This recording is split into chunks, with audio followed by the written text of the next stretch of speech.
Accessing. When TV and radio collide. Love it. Wow. This is what you get. You're listening to JJ and Alex. Presented by G2G Bars.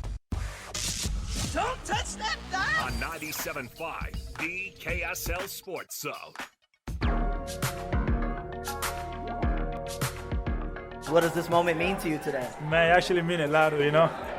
Yeah, especially it's just gonna be, this is our first time at March Madness, you know, so I'm super excited. We're just gonna go make some noise, you know. What does it mean for Cougar Nation to show up for you like this, man? It's just one of the best fans, you know, like, that's super rare, like, to find that in different school, you know.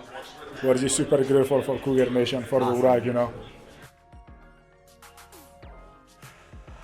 BYU big man Fousseyni Traore. That was today at the Provo Airport when, I don't know why they're shocked at this point, but a bunch of BYU fans showed up at the airport to bid BYU goodbye on their flight out to Omaha for their Thursday matchup. Man, you know what? The replay of that, man, you know, John Collins got poked in the face pretty hard. Yeah, it did. Yeah. Could have called that an offensive foul. Yeah, could have, but it was too cool of a play. Collins was in the air. Yeah, it's a tough Plus, call. you don't want to ruin that. You don't want to ruin that with the call. He's also been poked in the eye before during a basketball game. He's also played for BYU. Jonathan Tavernari, former BYU basketball player. JT, what's going on? Thanks for being with us. Hey, all I'm going to say, guys, is, you know, that was as much of an offensive foul as much as Jordan pushed off. So let's not get started with this, okay? Come on now. Wow, you really knew. You went there, didn't you? We all saw it. You had to go there. Okay. You know what? You know what, JJ? You've actually known me for about 20 years now, my friend. So it's been a long time. You should know what to expect. So that's why you're here right now.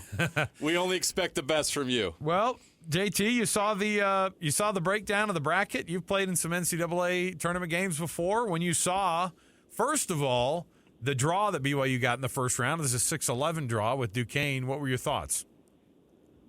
You know, right at the beginning, as soon as we got assigned a 6 seed, you know, obviously I wasn't thrilled, as with pretty much everybody. When you look at the way that the committee made the decisions and who, you know, San Diego State was a 5 seed, and you know North Carolina State, the seeding that they got, and then you look at Gonzaga and St. Mary's, and you know, even with Texas Tech being a number 6, you kind of scratch your head and go, huh.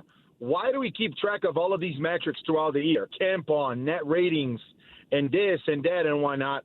And then you see that BYU is actually the 17th overall seed, which equals to the very first, you know, to being the number 1 5 seed. But then you realize, okay, you know, obviously there's the issue with Sunday play. That's always going to be a situation with BYU. And then you realize that the committee kind of did them a solid, you know, and I'm glad that you mentioned, you know, what do I think about the matchup? Because the matchup, I think, is extremely favorable to BYU. And so it's almost like, you know, the committee washed its hands by putting BYU as a 6 seed, where they should actually be a 5 seed and probably play in Salt Lake. But, you know, they're now being a 6 seed, and they're going to end up playing an 11 seed in Duquesne that should have been a 12 or a 13 seed. So the matchup is very favorable. You know, obviously you wish it would have been a 5-12 here in Salt Lake, but again, you know, the path for them to get to the Sweet 16, it's a doable path. It's a favorable matchup. The hardest game for you to win in a tournament, it's always the first one. And you know, they have a really good situation in the first game, and the second game is against one of the best offensive teams in the country, which BYU is also up there. So I think it's a great favorable, you know, way that the bracket kind of, you know, unraveled for BYU. Before we get into Duquesne, breaking down the matchup, the bracket, I want to go back in time with you. I covered those BYU teams that made the NCAA tournament and just could never get past that first round. So you experienced the heartbreak of losing in the tournament, but then in 2010, you experienced the joy of winning. Can you explain first how hard it is to win the NCAA tournament and what the feeling and joy is when you do? Yeah, it's one of those things that that's what you play for, right? We always had a few different goals in our season. You know, goal number 1 was to be ranked in the top 25. Goal number 2 was to win a championship, either a regular season or a conference tournament. And the third was to be able to go to the NCAA tournament. And so thankfully, throughout all the 4 years there I was at BYU, we accomplished all three of those. And so to be able to do that over and over again, you set a big expectation for yourself as you're going to the NCAA tournament. My freshman year, we had a pretty big heartbreak game to Xavier. I don't know if you remember, JJ, but they had a point guard, Drew Daniels, that absolutely shut the lights out. And it was a pretty darn close game. And then my sophomore and junior year, we just had tough battles against Texas A&M. And, I think that's a good example for you to show about, the Big 12, the SEC, some of these Power 5 conferences that BYU finds itself now, because playing that hard of a schedule, in conference prepares you, even if you're a little bit of a lower seed. I think for us it was an 8 and 9 matchup and then a 7 and 10 matchup against A&M. But it becomes something that you have played against some of the best athletes in the country when you're in that conference. And then to be able to go and face a team that is not as athletically as we were, it gives you an edge, right? And I think that's something that benefits BYU this year, as, they went through the gauntlet that is the Big 12 tournament. And then to be able to be ready for the tournament, it can only benefit them. And then thankfully at my senior year, we were finally able to get off the hump and win, and the one thing that I will say, and JJ, you probably remember that game where Mike Lloyd went off and Jimmer went off. Oklahoma City. Exactly. And so the thing with the NCAA tournament is it's usually a perimeter-oriented game. And so if you have good guards, you're going to be successful. And the reason why I say that is because when we finally won over the hump, and I think I tweeted that out earlier today, I'm pretty sure you remember, JJ, Dave Rose used to come into the locker room and jump in somebody's arms and just jump up and down. And it was pretty unique because I was the first recruit that he signed, that officially signed with BYU when he became a head coach. And so he came in the locker room, was looking for me, and he pointed and said, "JT, I'm coming for you." And he jumped on my arms, and we're jumping up and down together because it had been close to, 20 years that BYU had been in the tournament and that had actually had a win. And so, it was a really special moment. It made up for all of the other, heartbreaks that we had my freshman, sophomore, and junior year. And so it is a pretty sweet feeling. And, but kind of comparing that to this year, you kind of feel like the team is set to have a big run because they have a perimeter-oriented situation, because they have a lot of shooters, right? And I know the shooters have been a little bit up and down lately, but they have the capability to do that, which is what you need to have a big run in the NCAA tournament. Jonathan Tavernari joining us here on JJ and Alex as we move forward here. How do you explain, JT, the the jump from last year in the WCC, where BYU had its worst finish ever in that conference on their way out, to this year with a lot of the same group, with pretty much the same group? My wife says something that is, it's pretty deep for a 4:00 afternoon sports show. But what she says is, good choices come from experience. Good choices come from experience. Experience comes from bad choices. And one of the things that I think, all of us would agree is that team last year, they had plenty of bad choices. I mean, they lost a lot of games that they should have won. They lost a lot of situations where it was really close, but they just couldn't get through the hump. They had a lot of situations where they were right there, but just couldn't get it done. And one of the first games of the season, being involved with, with different outlets and participating in post-game media shows and that sort of thing. One of the things that I will never forget is what Richie Saunders said after the very first game of the season. And what Richie Saunders said is, we had so many things that we worked on during the summer. We were so close last year to having a really big impact, but we just couldn't get over the hump. And we worked on all those things throughout the summer. and we're really excited to get going and apply those things that we've been working on. And so you could tell the maturity of that young man to be able to have the foresight and say, we've worked on these things, we're ready for it. Obviously can't be understated, can't be overstated the amount of, the impact that Ali Khalifa has had on this team. I mean, it's a first year that he's with BYU, and he has fit like a glove. I mean, it kind of almost reminds of a junior college transfer, right? Because he has a couple of seasons left to BYU, this one and next one. And so for you to come in and have that big of an impact right away with a team the way Ali Khalifa has had, it's pretty incredible. And, nothing but praise for him because of the way that he has played. And so, that's the way that I see this team. And so, yeah, it's a big shock that they, are having the season that they are based on how they finished last year. But again, good choices come from experience, and experience comes from bad choices.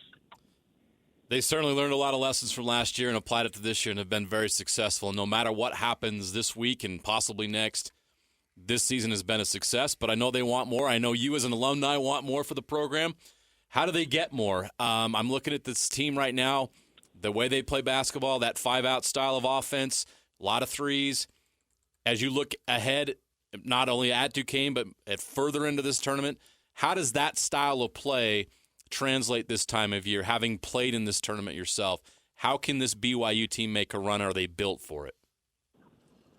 Yeah, I absolutely think they're built for it. And like I mentioned a little bit earlier, the NCAA tournament, it's a guard perimeter-oriented game. And so if you have good guards, if you have a perimeter-oriented team, which BYU does, to be able to have success, I feel like they are primed. And there are a few things that I've shared before, and I think they're already relevant. For instance, both of you, have seen this team play a lot. And so if I were to say that in one game, Dallin Hall and Jackson Robinson and Spencer Johnson are going to be the stars and we're going to win because those three players went off, you would say, yeah, I can see that. Sure. And then if I were to say in the second game, Trevin Now, Richie Saunders, and Ali Khalifa are going to go off, you would say, yeah, we've seen that. And then you go to a third game and you say, Richie Saunders, Noah Waterman, and Foose are going to have incredible games and they're going to win because of those three guys. You would say, yeah, we've seen that a lot this year. And so the way that it's built, where they have, 7, 8, 9 players, they average almost 9 points a game, and where they shoot the lights out. They've been one of the best three-point shooting teams in the country. They have a guy like Trevin Now. They have, Jackson Robinson, who became the Sixth Man of the Year this year. When you add up all of these different things, they have different guys that can step up and play well. The only thing that I can possibly say is this team's kryptonite is not making shots, is not scoring the ball. And we saw that in the Texas Tech conference tournament game where, BYU didn't play well and, they just couldn't throw a rock in the ocean. And so I feel like this team is very much primed to have a great March Madness, to be able to, maybe play, even into the second week of the NCAA tournament. The one thing that they have to do is make shots. And then, obviously somebody's going to say, well, of course, but if you don't make shots, you don't win. But that's specifically more true for this BYU game. And, they, as somebody that lived and died by the 3-point line, it's very dear and near to my heart. But the way that this team shoots at the clip that they do, I'm really confident that they can have some good showings and make some noise in the NCAA tournament. It's going to be obviously a tough thing. I mean, people are going to be calling if they haven't already. We were talking to, I think, PK earlier in the week, and he said, look, people in Vegas, they're down there and they're looking and they're having conversations with guys like Danny Sprinkle before their before the Mountain West Conference tournament was even over. Obviously, Mark Pope is one of those guys. His name will just come up because if you have crazy success like BYU did and overshoot what people thought you were going to do, and they see what type of personality obviously he is and the background he's got, What do you think Mark Pope's desire is? Like, I mean, really, how long does he want to stay at BYU, do you think? Yeah, that's a fascinating question, and one that, I actually props to you because he hasn't been brought up a ton this year. But if you go back in years past, Mark has always been talked as somebody that is going to be, in the coaching carousel. But this year, it hasn't really been brought up. And so maybe the perception or the way that things have changed with Mark are a little bit different right now. But, the situation that I think is with him having the success that he's had, with the team that he's had, I can imagine, him not being extended for a few more years. I know that he had a pretty significant buyout the last couple of summers, and that has led to a couple of different situations and talks where, teams kind of were a little bit, taken aback and said, that's a little bit too much that we have to pay, plus we have to pay your contract. And so the way this team has responded this year, it reminds me a lot of his first year where he came in and he had a fantastic season. COVID shut things down. But then if you look at that, that year, and then you look at the year after COVID where they went to the NCAA tournament, and then you look at the season he's having, he is having a lot of success. And plus, with the recruits that he has coming in, my hope is that we can have some continuity. One thing that goes without saying, and JJ, because you've been covering BYU for so long, the one thing that BYU has to offer and to really build, for a good foundation is continuity in players. And so if you can get a freshman and have him be there, freshman, sophomore, junior, and senior year, maybe a redshirt year in between, and then you can also have a situation where you bring in a transfer now with the transfer portal that maybe comes in as a sophomore, and they have, 2-3 years, kind of like Jackson Robinson. That continuity creates a lot of success for BYU. We're not a one and done. This is not Kentucky. And so, have that continuity also with Mark Pope. I think it would be phenomenal. You look at the way, Steve Cleveland changed the program after the 1-25 season. You look at the way Dave Rose was able to have a success because of the continuity of being in the staff. And so my hope is that Mark Pope can stay for as long as possible to continue building that continuity, and the program can have a lot of success. Last one for you, JT, before we cut you loose. This has been awesome. I'm not going to ask you to predict who's going to win because I know you're going to say the Cougs, because why would you not? That's right. I am going to ask you to predict who's going to be BYU's leading scorer against Duquesne. Leading scorer against Duquesne. I'm going to parlay this in I'm going to bet in two different guys so I can, at least a betting man. I like that. And so, hey, you are from Vegas. I'm about to say, when you were in high school in Vegas, you know a lot of things. For instance, you don't split tens, okay? You let it roll, and I'm because of my background, I always bet on black. And so, what I'm going to say is, I think that for the first game, I can see probably I'll probably say Richie Saunders was going to be the leading scorer, either him or Jackson Robinson. And then in the second game, I'll probably say it will be Trevin now or Jackson Robinson. I think Jackson Robinson is primed to have an amazing tournament. He's being talked about as a draft prospect, as being able to be in some draft boards in the second round.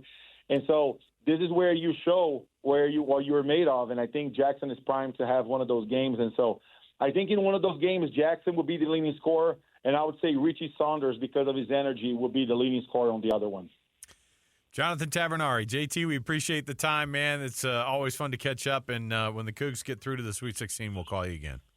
Hey, if it brings good luck, we'll do it exactly the way it is. Jeremy, text me, DMs me, and I'll get on the phone, guys. Appreciate you guys having me. Thanks JT. You're the best. Oh, that's awesome.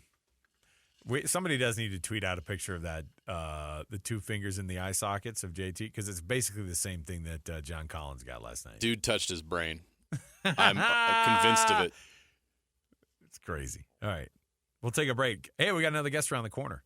BYU's facing off against Duquesne. I don't think a lot of people know where Duquesne is, but we will chat with Zachary Weiss out of Pittsburgh Sports. You just gave it away. Gave it away. Was it supposed to? I love how you put your hands in the air like I wasn't trying to go for a geography quiz, JJ. Well, we were going to ask the people calling in for tickets. They had to tell us where Duquesne is. Well, then you would have had like the one Duquesne grad. He's like, I actually did my master's at Duquesne. It's in Pittsburgh. Okay. Zach. Yeah, somebody like that. Somebody that talks like that's calling in to get free tickets. I've actually become a Jazz fan over the past little while. Bro, I make $250,000 a year, but I sure do love free tickets. Hey, you know how it is. The thrill of winning something for free $99. Dude, it doesn't matter. People will roll up and they'll be like, can I get that free pen from KSL? And they're doctors. They don't care. Yeah, give me that chapstick, bro. My goodness. Free is free, man. Free is for me. We'll get a little bit of some advanced scouting on what this Duquesne team brings. Stay with us, 97.5 the KSL Sports Zone. Ladies and gentlemen, You're locked into JJ and Alex. With the insight and analysis on the teams you can't live without. Presented by G2G Bars. This is 97.5, the KSL Sports Zone.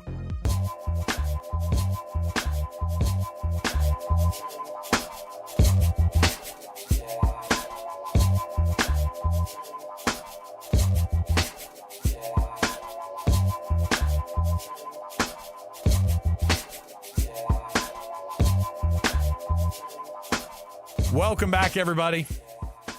97.5 the KSL Sports Zone. Alex Curie, Jeremiah Jensen, JJ and Alex here with you. I think we've already got some. Yes. It is. It's underway in the next couple of minutes here. Wagner and Howard, your 16/16. Now, we were saying if you have a slash on your bracket, this is more than a slash game, okay? It's a big deal. All right? Now, do you count it as an NCAA tournament win if you win as a 16/16? Yes, you do. Okay. BYU did when they beat Iona. Yes, they did. In 2012. As a 14-14 game. Yeah, take whatever you can get. Oh, man, we had a run in the NCAA tournament. We won that one game. They're all, you made to the round of 32? No. No, we got through to 64. We do need to understand a little bit more about this, who this Duquesne Dukes team really is. Joining us right now on the program, Zachary Weiss, Pittsburgh Sports Now. Zach, thanks for being with us, man. We're trying to understand who the Dukes are. It's not a team who's been to the NCAA tournament a lot, but we need to know some stuff. Thanks for joining us. Well, it's my pleasure. Thanks for having me. And I guess it's a party. We're partying in Pittsburgh like it's 1977 because that's how long it's been for this Duquesne team. And it's been a long time, and it's been a long road, but here they are. That's the year I was born, and I'm old, so that's not good for Duquesne. But that being said, how electrifying has this been? I don't know how exciting, how big the fan base is there in Pittsburgh. Obviously, there's a lot of other things going on in Pittsburgh, but for Duquesne to make this run and get hot right now and get into the NCAA tournament, how much fun are people having with this in Pittsburgh? Well, it's really kind of full circle because a lot of people, this was their father's Dukes, their grandfather's Dukes, and really the standard went down for quite a bit. And it's been a series of unfortunate events throughout the years and just decision after decisions. It's kind of been a wall of a mess. And really, Keith Dambrot's hire was one in which Duquesne showed that it was serious and invested. And for those who vaguely recognize the Keith Dambrot name, he was LeBron James's high school basketball coach. So that really carries a lot of weight, and with it comes some perks that come with that, like the LeBron outlook with the Nike brand and such. But really, it allowed people to take Duquesne seriously again. It wasn't same old Duquesne, let's mark this as a win on the schedule. And through NIL and through a lot of ups and a lot of downs, they put it together. They got hot at the right time, and really with Keith Dambrot, the coach, again announcing his retirement officially yesterday, this is what a send-out this is for a guy that has done everything, but the one thing he has not been able to do is win an NCAA tournament game, and here his team unknowingly put him in a position to potentially do so. So it's been special. I think there's a lot of people in the city of Pittsburgh that, of course, wanted Pitt to be in and have two schools represented, but the Duquesne students and the Duquesne fan base, it's really buzzing. A lot of those students are out again, and really this magical last week that transpired at Barclays Center in Brooklyn, New York, has been something that's potentially been a long time coming, and it shows that the belief and the resiliency in the team never truly gave up, even when they started conference play with an 0-5 record. So there's a lot of saying about the fight of the team and the refusal to back down, and they always say the most dangerous team is one that wins the first one and does it with belief and connectability, and Duquesne really showcased the blueprint for that. As you follow a team like this who go into the A10 tournament as a 6 seed, and like you said, basically the thought that they were going to be getting in the NCAA tournament was not really a thought. It was kind of an afterthought, but they did put together after an 0-5 start in conference, where they ended up winning 16 of their last 17. This is a team that does exactly what NCAA tournament teams do, which is to get there, you got to be hot at the very end, which is where they are. So what is it that they do well, and what is it that the Dukes don't do very well? I think it all starts on the defensive end. People that had an opportunity to see the tournament final, which was broadcast on CBS in front of a live national audience, it was an opportunity to see that really things started on the defensive end, and that was led by associate head coach Drew Joyce III, who was one of LeBron James's teammates. This is his second season on the sideline as Keith Dambrot's number 2, and really the belief and the resiliency. There's what Day-Day Grant has been able to do, and Jimmy Clark III, they hit on him. He was a former A10 player for VCU, departed the program, went down a level, found himself, and picked up. And what those two and what the team has done just has been a strength in defense.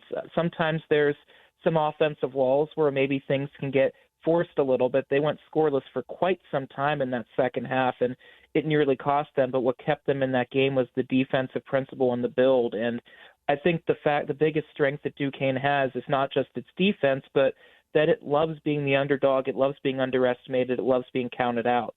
Several years ago, talking to Dambrot after a game against Dayton, which is another NCAA tournament team and a team that has some national recognition on name, he said that his team was, quote, a bunch of players that Dayton didn't want. And if that doesn't necessarily make you an underdog, then I don't know what does. And throughout it all, the belief that the team had within each other to just find itself and find its next is really why they're here. The weaknesses might be that they're unfamiliar with this space, but I think that could also be looked at as a strength where maybe they can play fearlessly with house money. And now that their coach has officially announced his retirement, I think it's just pedal to the metal. It's just a strength, but you don't want to get too emotional now. I mean, none of these players have been in this spot in the Duquesne colors. So, of course, it's something that maybe the first minutes there's some anxiety, but they never showed any anxiety even when there were some more valleys than peaks at the Barclays Center. So I think the biggest strengths, again, are the defense, the belief, and the connectability. The biggest weakness could be if things go south early, how are they going to respond? But they've already showed when things go south how they've responded. So it'll be interesting to see how it plays under the lights in front of a nationally televised audience in one of the first games of the day on Thursday. So it'll be interesting to see how it transpires. But for Duquesne fans who were very nervous and anxious this entire weekend, in disbelief that this could happen until it finally did, this is an opportunity to maybe stress again, but maybe more so just enjoy. This has been so long in the making. Again, it's 1977. So the opportunity to just enjoy, win, lose, draw, or anything in between, this is just a very special opportunity. And it's one that I know several people are making the flights and the last-minute bookings because they know this is special and nothing's promised and nothing's guaranteed again. So they're enjoying every moment of it. To win in March Madness, you got to have great guard play, and that seems to be the Duke's strength. Day-Day Grant, Jimmy Clark III, you mentioned those guys having a great year. Do those guys have to just have great games in order for Duquesne to win, or can they find other ways? They can absolutely find other ways. I mean, take a look at Jake DeMichael. He was a kid that was non-conference. Keith Dambrot said this guy could be a factor, and this is the same Jake DeMichael that's a walk-on with the team. And look at him, he started 19 games, and he's made an impact. He's not the best player on the court, but he's the guy on the court is going to have the bend but don't break philosophy. He's a kid that's been counted out. Fusini Drame's had some experience, really good rebounder. He's been a steady post player and a post presence. He's a kid that's won, and he's been able to make it to the NCAA tournament with the previous school, and he's a kid that's had some opportunities with Trey Williams' injury. He will not be able to play in Thursday's game. Trey is kind of one of the defensive stoppers in the post and kind of one of those glue guys. So him not being available the last couple of games, they had an opportunity to see how that looked with Drame in the post. And David Dixon, even though he didn't show it in the A-10 tournament, has been Duquesne's most consistent post player throughout. So there's a lot of players that fulfill the role, and Keith Dambrot's had some rotation issues where maybe he was playing a lot of guys, but it was for moments like this. And when everything was figured out in Barclays Center and with this 8-game winning streak they have coming in, it was because he found this rotation and players have bought in and accepted their roles. And when Trey Williams went down, it was next man up mentality, as coach speak as that sounds. And they really, really executed it. Another guy to keep an eye on is number 7, Jakob Netjes, one of the Duquesne's many international players, which there's several different countries represented on this roster, and it's almost a running joke how many languages they can all speak. But really what Jakob has been able to do is he was a guy that didn't necessarily have a role other than defensive stopper, but lately he's been non-traditionally playing the 5 off of the bench, and he can hit some threes, he can defend you, and he's a typical European professional mentality kind of player. So he could be an X factor as well. But of course, like you said, the 2 straws that stir the drink are Day-Day Grant and Jimmy Clark. Will they have to be on their A game? Most likely. The margin of error for any 11 seed is going to be smaller than a 6 seed, and so on and so forth. But what they've been able to do defensively is also kind of chaired this whole thing as well. Unequivocally, the best breakdown of the Duquesne Dukes that we've had on this radio station. I think we can agree, right? Zach, we appreciate it. Zachary Weiss, Pittsburgh Sports Now, with us on the program. We appreciate it, man. Thank you, guys. Thanks, Zachary. We'll see you in Omaha. A lot of folks making you heard them, they're booking flights. If you haven't been to the NCAA tournament in 47 years, you got to go. I think it's cool, too, because they've been the afterthought. They've been the joke. They've been the butt of the joke in the conference. It's just been an irrelevant basketball program. Right. I don't think you've ever sat around with your buddies and talked about how did you catch that Duquesne game on ESPN the other night? I've never heard anybody say anything like that. I will say, though, more Final Four appearances than BYU. They went in 1940. Is this an inappropriate time to bring up the fact that no team in NCAA history, in the NCAA tournament history, has made more tournament appearances without a Final Four appearance than BYU? I don't like you! I'm sorry, Cougar fans. It's got to be brought up every time. So the joke is, even Duquesne's gone to the Final Four, bro. Even Florida Atlantic's been to the Final Four. Even San Diego State. Those Aztecs have been to the Final Four. The show has been to the Final Four. How's that possible? All right. Well, there you go. Hate the show. That was phenomenal, by the way. He's been having to get his Duquesne spiel down all week. Is his PhD on the Duquesne Dukes basketball program? He aced it, man. Absolutely. That was a dissertation. What's funny is that he probably sounds like he's 10 or 12 years younger than both of us, and knows more about the Duquesne basketball program than probably all the old timers there, right? No question. All right. Good job. We'll take a break. Stay with us, 97.5 the KSL Sports Zone. And now your Ute Spring Football Update on 97.5 the KSL Sports Zone.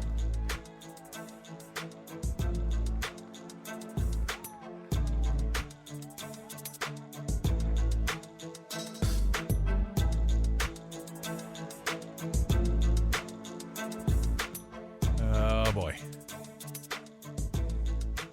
Wagner with an early lead over Howard right now in that 16 versus 16 matchup. Your very first NCAA tournament game. We call it the NCAA First Four.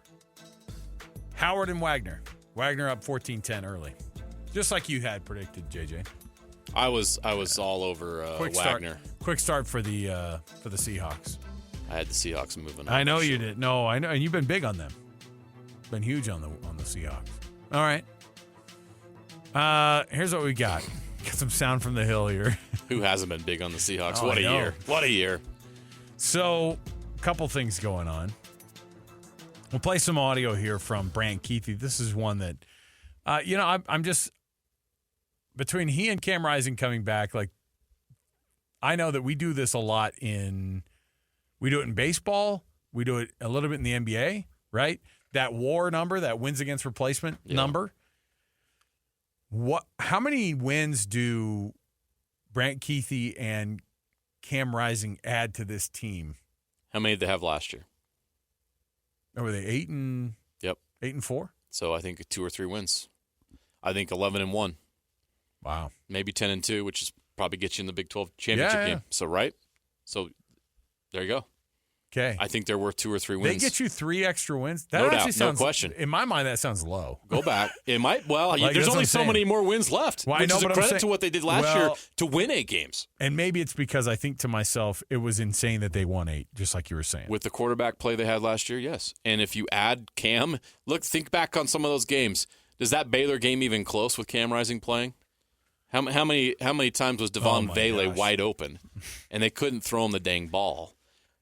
Cam Rising makes those plays every day. You go back through all the games. I think they win at Washington. Yeah. Oh, my goodness. You can go back through all the losses last year and say, okay, if they had Kuithe and Cam in this game, they win. If they have Kuithe and Cam, you can do that all year long last year in a completely different season. Well, and so of course it's 2 or 3 wins. It might. You're right. It might be 4. Even that Oregon game would have just had a totally different attitude. I still think Oregon wins that game because they were kind of on an I was always nervous about that game from the very start of the season. But it's a tough matchup. You never know. When you get some momentum and you have a guy who just goes in and he's kind of been the Oregon killer, you know? Yeah. All right. Here's Brant Kuithe talking about coming back and playing for another year. He could have obviously packed it up and said, I'm gonna try my hand at the NFL, but instead he came back. Yeah, I mean, sitting out for 2 years doesn't really put me in a good position for the next level, and seeing the team that we have back, and especially Cam coming back, definitely helped me in my decision to come back. Ultimately, it was kind of more personal, and seeing the growth that I can have in the time that I have until next season gives me the opportunity. Yeah, smart kid. Got some good advice and it's an advantageous spot for the coaches to go, you need some good tape. And he's going to be highly motivated to make sure people don't go, yeah, but what about those 2 years you lost with injury, right? Because that'll be an easy one for GMs to go, tell me what happened there. Tell me about that injury that kept you out for 2 years. Right. That's going to be nerve-wracking for him. And so if he just goes, if he puts up crazy numbers and he has an All-American type season, which he's capable of, then he answers the critics. He shows the scouts what he does, and then he's set to go play in the NFL. Here's something that he did, and this is one of those things you hear it as a Utah fan, and you're probably just loving it. Talking about he and Cam Rising being back together again. Here's what he said about catching a ball from Cam. Yeah, I felt good. Got up a little bit. I didn't think I could. I'm getting old, but yeah, it felt good just to be back and just excited. We have 14 more practices to go, and just can't wait. Don't say that with the NFL scouts around. I was surprised I was able to get off the ground. Getting kind of old. No, it's a good thing to see him out there, and he's always been one of the most athletic tight ends that Utah's had. From an athlete standpoint, he is phenomenal. I know he technically plays tight end, but I mean he's essentially a receiver. Yeah. And the best receiver that they've had over the past decade, in my opinion. It's good he's healthy. It's a big deal to have Cam and him back with all the other pieces coming. Utah's set for success. There's your update as we get you ready for this one.